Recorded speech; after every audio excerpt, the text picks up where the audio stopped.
The independent project has been a bit of a strange journey for me, and I found myself reflecting on what I want out of this project a lot more than any other project that I've done before. I started off with hand-drawn typography, which is obviously in my comfort zone. It's something I've done in all of my projects before. I really like working with type.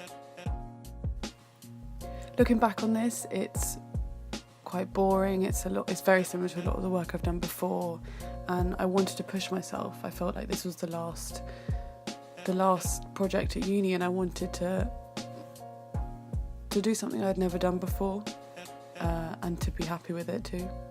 I started looking at Heidi Kyle and Ula Walcole.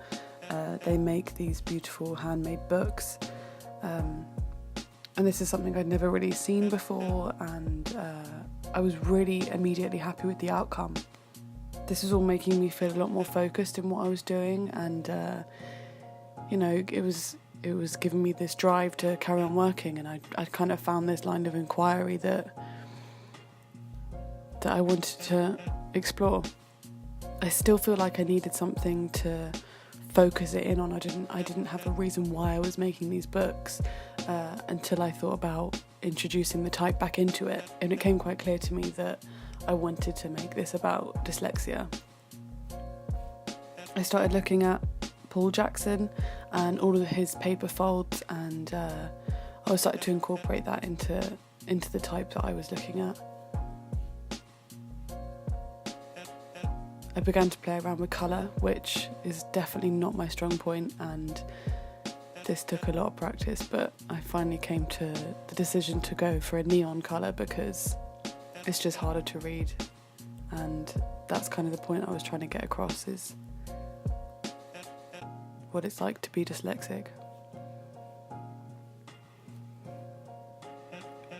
This was all so out of my comfort zone. It's nothing I've done before, and I'm really happy with the way that it all turned out. I feel like it is still my style of working, but it's just a lot more developed and a lot more focused, and I feel like everything that I've done is there for a reason, and it just looks a lot more put together. I'm really happy with the way that this project turned out, and I'm just happy that at the end of it I'm still working with type. I'm also going to be putting some of my books in the show so that people can flick through them. I'm also going to be showing some of the pieces that I've made that I feel best convey the way that it feels to be dyslexic